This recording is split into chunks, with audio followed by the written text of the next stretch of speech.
Okay. Hi, everybody. Good morning. Good morning. This is Doing Relationships Right. I'm Jennifer Hurwitz. I'm your host every single Tuesday and Friday for a Just Jen episode. But today, of course, is Tuesday because, as you can see, or you'll soon hear, I have the fantastic, wonderful Monica Ortega in the house with me today. And I can't even tell you, we met on Clubhouse, I think, right, Monica? Yeah. It was Clubhouse. We met on Clubhouse, and I think we just instantly connected because I loved the fact that you were publishing your new book, and it wasn't out yet, but now it is, and I'm so glad to have you on your podcasting book tour. Thank you. Is that what we're calling it, right? And Sure. so you're here today. Your name of your new book is called The Power of Pivoting: How to Embrace Change and Create a Life You Love. And I love that, and I'm so glad to have you here today. How are you? I'm good. Thank you so much for having me. Oh my gosh, I've been looking forward to this one because I'm like, I love her. We know each other. We're friends now. It's like, that's it. Even though you're in Colorado, so far Right? away, I feel It's like fine. this is awesome. I just think you're just a burst of energy. You're awesome. I love the name of your book. And I also like that you did this, you self-pubbed, right? And you did this on your own, and we were talking, and I just think it's fantastic. But not only do you have a book that just came out, you have a podcast, and you have a show on YouTube, right? So your show is called Monica Goes. You'll have to talk about that a little bit.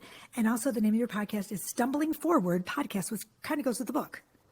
Yeah. The podcast actually came out of my producer from my travel show and I decided to start that because we thought there's so many entrepreneurs talking about all the success. What about the people that are in it and getting through it and struggling? So that's where that came about. So it's kind of funny that I have this travel show, a podcast about entrepreneurship, a book about pivoting and divorce. And I'm like, trust me, they all make sense in my head. Yes, they do. They all come together, right? It's all under an umbrella. But, Yeah. So explain to me. So how did this all begin? Tell us a little bit about you, and then maybe how your story, how you started, and then where the book came to mind. Yeah, no, absolutely. Let's do it. Yeah, so I bounced around in the entertainment industry for about 20 years now. I've been going on. So I lived in Nashville to sing and write country music, And then I moved to Los Angeles to do acting, and I did that for about 10 years. And, meanwhile, I kept finding myself on set thinking oh, I wonder if I'll be home in time for The Bachelor. And I thought, this doesn't light me up the way I thought it should. And I was actually reading the book, You Were a Badass by Jen Sincero. Love it. Yeah. And it was when are you your happiest? When are you your best self? And it was when I was emceeing. So I MC about a lot of big music festivals, and I was getting, brought in to host different events and things. So fell in love with hosting. I was like, this is what I'm meant to do, 100%. So I took a class, and she was like, now it's on YouTube. So go create some content, create a show as a way to get auditions. So I never planned on it being a show or a business. I just started hiking with my iPhone and filming, and quickly realized that I'm afraid of everything. And I thought there might be something to this because all I saw was adrenaline junkies and size 2 girls with 6-packs hanging off cliffs. And I was like, what about the normal people that want to hike but are afraid of heights, or, just those little things? Yeah, right? Mm-hmm. So that's kind of where the show was born. And then 6 years later, 100 episodes in, it's been crazy, all the stuff that we've gotten to do. And then 2020 hit. So travel's done. All my contracts went away, all my speaking gigs, my MC gigs, everything, right? So about halfway through, I'm thinking, I've never really felt like an expert at anything, but I'm pretty good at change. I'd been through this divorce, which we'll talk about. I'd bounced around in a career, and I thought, I can help people pivot. And so I never planned on being an author. Even a year ago today, sat down, it was in July, and thought, let me just see. And I think about 3 weeks later, I had a book, and I thought, oh, I think I had some stuff to say. So yeah, it's been quite the journey because, like I said, I never planned on writing it, but I thought, I didn't think I could write because I thought I'm in the middle of the story, but I thought my middle might be somebody else's beginning. So maybe I have some lessons. I love that. And yeah, so that came out of that. That's really cool. Okay, so I have so much to unpack right now. So, so you started, you just one day, so how did this show, how did traveling, was that always something that interested you? Or I'm from Michigan, so Are you from Michigan? Did I know that? How did we not know this? Oh my God, I'm what from part of Michigan? Lansing area. Okay, I went to Michigan State. I'm from Holt. What? This is so wild. And I'm a massive MSU fan. Okay. Oh my God, I can't believe it. Oh, I'm dying. But I'm older than you. So I was there before you, but I cannot. I'm like freaking out right now. That's like That's so crazy. Yeah, funny. yeah. So you're from Michigan, That's so why we connect. Yep. that's what happened. It's a Midwestern thing, Yep. So definitely. in the Midwest, you road trip everywhere. If it's less Everywhere, than 40 hours, you're like, we'll just drive to Florida for the right? weekend. Like that's normal. Exactly. So We'll go yeah, I up grew up, north. yeah, yeah, grew up road tripping, grew up, not really hiking or camping, but on the lake Yep, me as you too. know, in Michigan. Oh, So I loved the outdoors, but then in college, my boyfriend actually was British. And so I would go back and forth to visit him. That's the first time I really traveled, and we backpacked around Europe. And then I didn't travel again for like 10 years, but I fell in love with the outdoors and hiking. And so, during this time I was going through a really bad marriage. He was pretty emotionally abusive, and I felt really, really trapped, and right. he didn't like travel, didn't like the outdoors. And I thought, what, if I'm not going to get this out of my relationship, I need to get it out of my career. So that was happening at the same time as discovering I wanted to be a host. So I thought, okay, well, if I'm going to make my dream show, why not make it like Samantha Brown? Like that was my hero growing up, and just start, having fun, but showing these different travel adventures. So It's so cool. yeah, it was sort of a combination of the two. And that's really cool because a lot of people don't get to do that. They don't get to like take something that they love. I was lucky too. Take something they love and like actually make a career out of it, right? Yeah. It's really that's awesome. And so Yeah. then we don't have to if you don't feel like talking about it. But then you got divorced, which also probably rocked your world, or maybe actually I think it was good. It was good. You were happy. Yeah, yeah. I Maybe mean, it was this was good a big change. part of the book too. So about a year after the divorce, well, I guess I'll tell the story. So, like I said, he was pretty emotionally abusive. I was very trapped. I was very depressed. And about 4 years in, he told me he'd been cheating the entire time. And Oh my God. which is horrible. And at the same time, I literally went, oh, thank God I can leave. And I like packed a bag. I was gone. I had a date like a month later. Like I was so You're like, done. right. So yeah, it was a very, very good thing. I mean, obviously if that had happened right off the bat, I think I would have been rocked a bit more, but I was so over it at that point. And also like once we got married, he like changed his mind. I don't want kids anymore and I don't want a dog. So like these are big things in my life that I felt Yeah. really trapped in. So I was really excited at the opportunity to sort of have this second chance. And that was a big part of the book that came about is I thought, why didn't I ask these big questions before? All of a sudden I had this blank slate. I was living this linear life of, high school, college, marriage, thinking kids, this checking the boxes. And all of a sudden this rug was pulled out from underneath me. And I had this blank slate. And I thought, it doesn't matter what people think anymore because it all blew up. So what do I want? Who do I want to be? What do I want to do with my life? And I started asking these giant questions. And at that point, the travel show was going. So I went all in on that. And every day since, I love my life. Like I'm so present for everything. I even say like the bad days, at least I feel them. I was a shell for so many years. So yeah, it was a really good thing in the end, the divorce. And that was a big part of the reason for wanting the book. About a year afterward, I made a video about it, which everybody told me not to. They were like, you have this inspirational travel show, don't get into your personal life. But I felt it on my heart. I knew it. And I'm an open book. And so I did. I sat down, told the story, and I had women reaching out to me, telling their own stories, talking about emotional abuse. And I thought, oh, if I can help people through what I've been through, that's massive. And you're doing the same thing. Yeah. So, I knew in my heart that I wanted to kind of put the book together. Like I said, I didn't plan on exactly when, but it's been incredible, even just the little bit of time that it's been out, hearing people's stories. So I'm so glad I did it. Isn't it so funny how I'm sure you have people like, what do you mean you wrote a book in a year? Yeah. What do you mean? Because I have people, I wrote both my books really quickly. Yeah. And people are like, oh, I took 7 years. I'm like, I'm so sorry. Yeah. Because, it's like with people, I feel like with us, our stories are, it's like word vomit, right? Because once you're able to open up that vault of like expression, it just comes out and you just can't stop it, right? Yeah. And some people work and work and work on their books for a really, not, it is two different ways of going, but like, I was just like, I got to get this out. Yeah.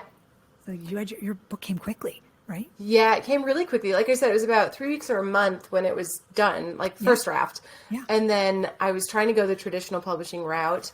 And so it was done in August. And then, January comes around. I'm in Clubhouse. Everyone's talking about pivoting. I'm thinking, oh my gosh, everyone's going to be sick of this word. I need to just get the book out. And I had a friend ask me, she said, what's the goal with the book? And I said, honestly, it's to speak. I want to inspire as many people as possible. I want to speak at events. I'm, professional host. She goes, well, then it's just a platform. So get it out. That's exactly right. And so, yeah, then it was like a month of crazy Googling and trying to figure out how to actually make a book into a real book. But it got it done. Yeah. So I'm glad that it's out there now. Yeah, because that's really true. It's like, you have to know your why. I feel Yeah. like for writing a book, and if your why is to help other people and to use it as a, a calling card, right? Or like a business card to do other things and to be a speaker and like you're doing, it's the best thing. It's just, you just get it out there and, use it for other purposes. It's amazing because you just want to help people. That's just really super cool. So to talk about the word pivoting, because I know that we do stuff on Clubhouse all the time and I come into your rooms and I love them. What do you think the biggest, you pivoted so many times, right? I think we all do. Oh, look, is that your puppy? Yeah, that's her. Oh, hi, puppy. She needs a haircut very badly. You can't see the cute puppy, but if you're watching, this is why I love YouTube, because if you're seeing the puppy. Anyway, so what do you think was the major pivot? I think probably you're divorced, but there were so many other things that were the positive. Yeah. So there were two big things I think that I touched on in the book. And the first was, that first big change. So for me, it was high school to college. Right. I'd never had anything really big go wrong in my life. And so I'm going into college thinking I'm a rock star, and I hit rock bottom. And I mean rock bottom. I was depressed. They wanted to put me on antidepressants. I ended up going home with this semester. And that was really strange for me because I'd never felt anything like that before. Right. And out of that, I sort of, I talk about creating a mental health toolkit in the book. And I started putting together these pieces of how to make myself feel better because I didn't want to go on medication. And so I sort of built out this plan for myself to get through that. But I was terrified of change. I was terrified growing up. And then after that, I was really terrified. And so I remember the next big move to Nashville, and I had a panic attack on the way there. And I said, well, what if it's the same thing? What if it's Chicago all over again? And my dad said, then you leave.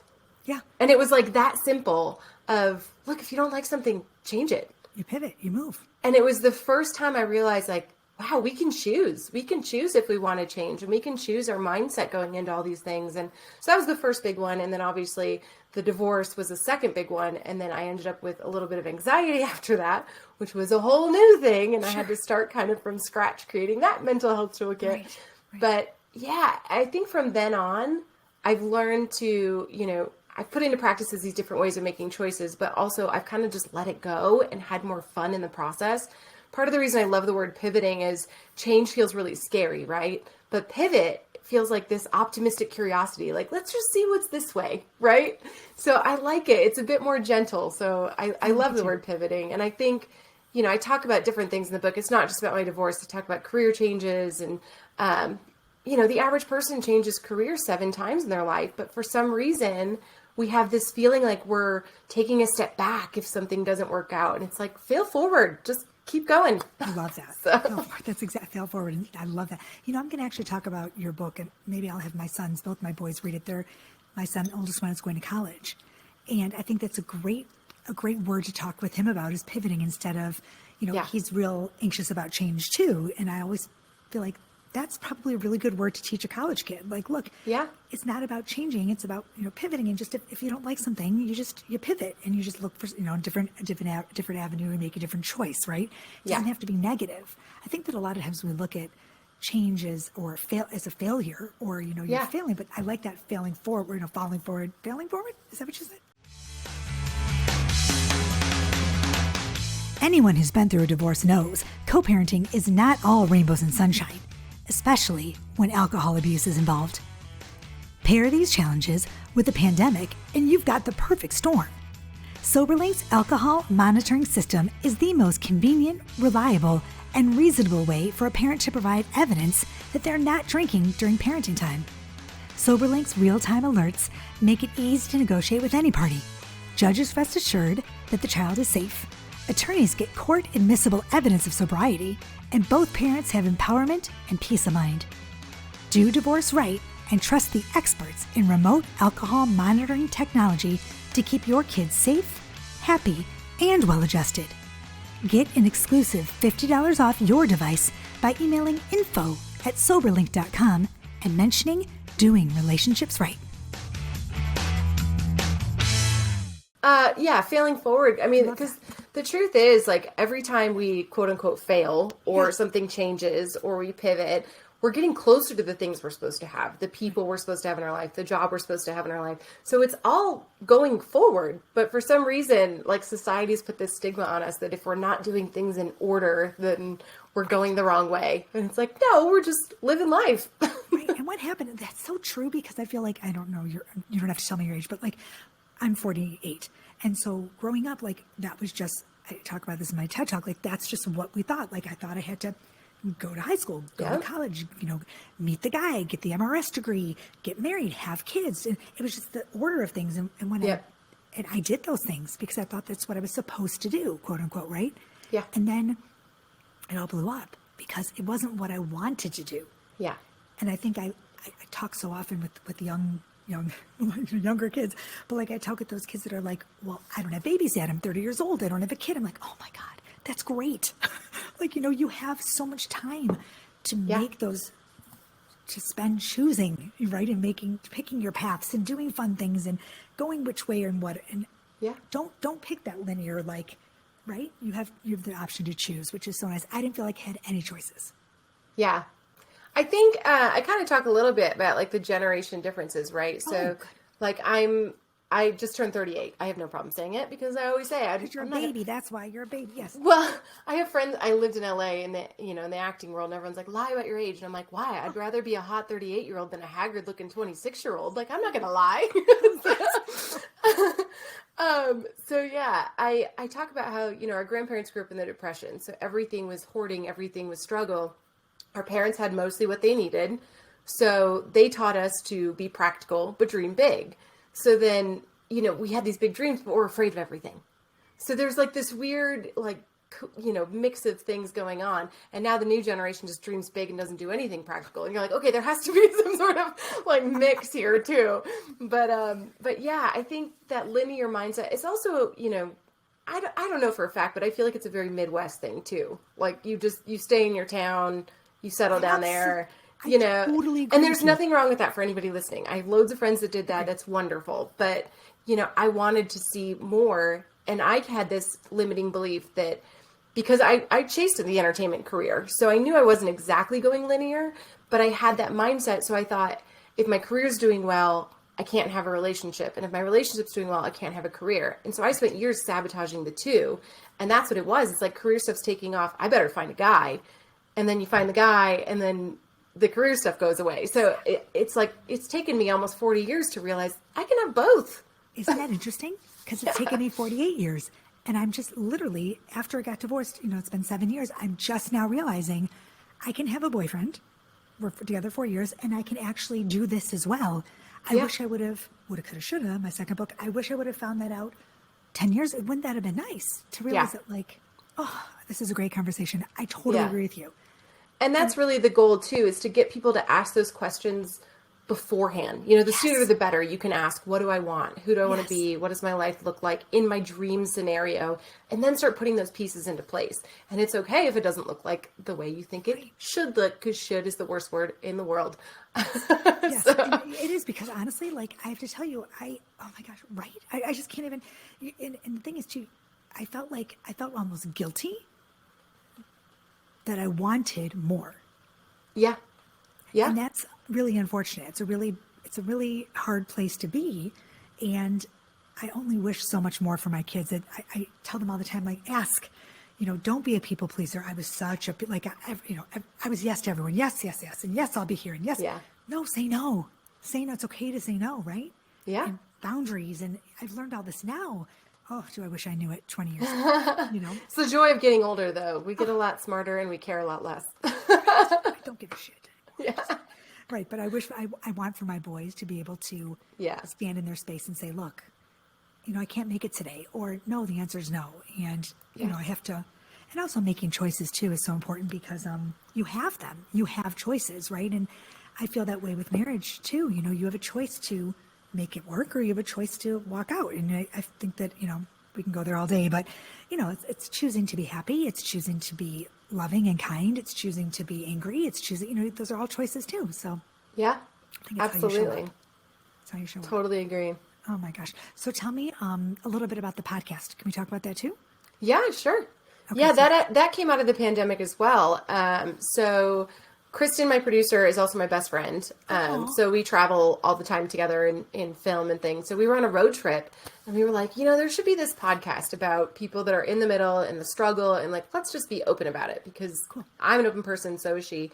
So we were like, let's do it now. So we like recorded on our phone, which is our first episode, which sounds terrible. But yeah, we were like, what should the name be? Like, we're coming up with it on this road trip. And then we did nothing with it. So then it was like, 2 years later, the pandemic hits, and she had a coach who said, what's one thing you wish you could work on? And she was like, this podcast. So we were like, yeah, we have time. Let's do it. And it's been really amazing listening to all these incredible stories of entrepreneurship and in all forms, brick and mortar and then entertainers. We've had people across the board. So yeah, we just started season 4 Good for you. last week. Yeah. That's awesome. And it's called Stumbling Forward. Stumbling Forward Podcast. Okay, great. And we can find it everywhere. So everybody go listen to Stumbling Forward Podcast. I just think it's awesome. I think all of this is, and your YouTube show is called Monica Goes. Yeah. Okay, but you're also on your TV show too, no? No. So I've been on TV, but Yes, okay. no, I don't. I wanted to make sure I got it all correct. Everything will be in the show notes as well too. I know. I feel like I've lived 25 lives. It's crazy. I feel like that too. I was a DJ. I was a dance teacher. What? Okay, wait. Now my kids are like, Mom, you're embarrassing us. Okay, I love it. I was going to ask you another question about pivoting, and I can't remember what it was. And I think we spoke about it on Clubhouse too, about the pivoting aspect of pivoting and do something, but I don't remember what it was. Anyway, so do you have anything else that you want to, if you could tell us 1 or 2 things, nuggets about pivoting or something great about pivoting or something you want to tell my listeners that they can go away with about pivoting, what would it be? Yeah. I guess one thing that I keep thinking about in the book is that, so I was very anti-woo-woo for so long. I lived in LA for 10 years and it finally hit like, oh, maybe there's something to this whole vision board and meditation thing. So one thing I do in the book that I feel like can help a lot of people that may be like me, that's sort of in the middle is, I break down all the woo-woo stuff as a plan of visualizing what you want in your life, but then working it backward into things that you can do today to putting you on that path. So once you discover what you want, there's like steps that you can take to actually getting there, because I'm a very type A person that needs to do so list instead of like things. a vision board, it's kind of backwards.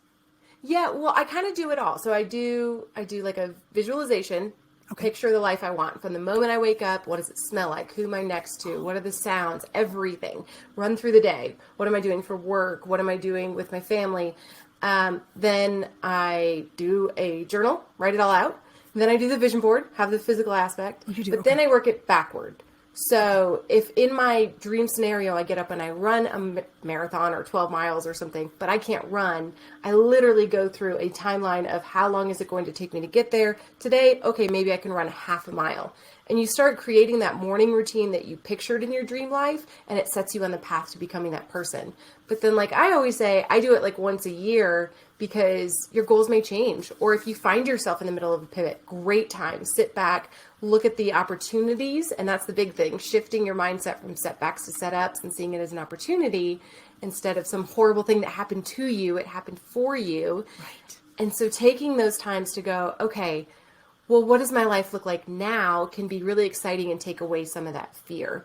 I was actually doing a podcast interview the other day, and she was talking about her son is going to college. Oh. And she has 5 kids. It's like her last kid's about to go. And she was like, what am I going to do? And then her friend said, you can do anything. And all of a sudden she got excited. And so it's shifting that mindset of like, okay, yes, there's a loss, but there's also a lot you gain when things change, when you pivot. So if you can think about those things, it takes away some of that fear. I think you're so right, because that's absolutely, it is about mindset change. I have a really hard time with that. I can't wait for your book because I'm like, oh my God, what am I going to do? Joan is leaving. And then I'm thinking, I would never think. I really do have a problem with that, because I would never think to myself, oh, but like, think of the stuff I'll be able to do. Yeah. And you're so right, because I do have to change my mindset. And you know what happens? That's a lot with divorce too. Like a lot of my clients, I have to change. I can do it for other people. I just can't do it for myself. Like my clients will come to like, I'm going to be devastated. I can't believe it. And I'm like, but think about the time you get alone, right? Think about your alone time and how great it's going to be when your kids are, they're happy and they're healthy with your ex-husband, and you get a whole week to yourself, and they're like, oh, that does sound. I'm like, but do I believe that? I'm not sure, but it's okay. You know what I mean? But like, Well, and that's the thing too. You have to be kind to yourself because right. obviously it's a roller coaster of emotions. Not every day is sunshine and roses. Not every day it's easy to be like, oh, there's so much opportunity. You know, I was very like gratitudeless for a long time because I used it as a way to beat myself up. I should be grateful for this instead of just going, you know what? I feel like crap today. So that's going to be today. And then tomorrow we'll try something else. Exactly like that. And I saw you, I was stalking you a little bit because before the interview, you ran a marathon. Did you run? What did you run? Oh my gosh, I did run a marathon. It was insane. I would like to get back to half marathon physical ability, but yeah, but it was that. I mean, I had asthma. I'd never run in my life. And it was, I'm going to run a quarter mile. And then you build out the schedule of in 2 weeks, I can run a half a mile and you just build out, it just takes longer, you know? I could not run down the street. I could not run if I was on fire. Okay. I saw it. I was like, how do you, I mean, it's incredible. Like, I don't, those kind of things to me are like, just like so far out of my, but I sound like she ran a freaking marathon. That's crazy. That's just insane. Yeah. I need to get back to running more, but you know, that's a whole nother thing. That's a whole other pivot. That's a whole right. Other pivot. A whole other pivot. I love it. Okay. So where can we find your book? On Amazon? Yep. Books available on Amazon, Kindle, and paperback. Okay, perfect. So we will put it all over the show notes. Perfect. Everyone has to go buy it because I'm excited. It's bright blue and gorgeous, and you can find it pops everywhere, pops out of everything. And I love it. It's called The Power of Pivoting, How to Embrace Change and Create a Life You Love. And I love it. I'm excited. I can't wait to read it. And I'm so glad you were here today with me. And I don't know. I think we covered everything. Did we cover everything? Yeah. I think we covered everything. So thank you for having me on. This is fun. Oh my gosh, I just adore you. I think you're awesome, and I loved connecting on Clubhouse, which is my new obsession. Mm-hmm. Pretty much. Yeah. Are you on there all the time? Yeah. Well, you know, I've kind of burned out a little bit, so I'm not on it as much. The first like 2-3 weeks, it was bad. Crazy. It was like waking up in the night. I was like, oh God, this is a problem. I'm like, wait, now I just do 3 rooms a week. I found my kind of jammed, whatever. Yeah, my boyfriend was a little worried. He was concerned. So was mine. Yeah, okay, I don't feel okay. Great, perfect. Yeah, so I need to pivot away from Clubhouse. Yeah, so it's a great thing. It definitely is a great thing, but it also is like everything else, moderation. Yeah, is a good absolutely. Thing. So if you're not on Clubhouse, everyone, you don't know what we're talking about, hop over to Clubhouse and find us. We're there. So great. So Monica, where's the easiest way for everybody to find you besides, to get your book on Amazon, Instagram? Yeah. Well, the website kind of has everything. It's monicagoes.com. But then, yes, on Instagram, YouTube is the travel show. It's at Monica Goes Show. That's pretty much it across the board. It's at Monica Goes Show or at Power of Pivoting. Awesome. Okay, guys, everything's going to be in the show notes. And that was awesome. And I loved having you. And you guys know where to find me. Just like Monica, it's easy. JenniferHurwitz.com. It's one place, one-stop shop. And, do something great today. I don't know. It's gorgeous here in Charlotte. So everyone go out and do a hike. I'm not doing any hikes, but y'all can do a hike. Monica, for a Michigan girl, I don't like the outdoors. So, I don't know. I watch you. I'm like, how is she doing all this stuff? You wouldn't find me outside. My boyfriend would be like, she ain't going outside. Maybe I will now that I've seen your fantastic stuff, but we'll see. Anyways, when we meet in person, we'll go outside. Okay, yes. And you know what? I'll come. Actually, my son is looking at Colorado at is it Boulder? Yeah. CU University. Yeah, it's a beautiful campus. Oh my God, that's my second son. So when I come out there, I'll look you up and we'll go. Perfect. Awesome. Sounds good. Okay, honey. Thank you so much. And everybody, thank you for listening. Thank you for being here. And you know what to do. It's doing relationships right. And thank you for being here. And we will see you next week. I'm Jennifer Hurwitz. I'm your host every single Tuesday. As usual, peace, love, and so much truth. Thanks, guys. Have a good day.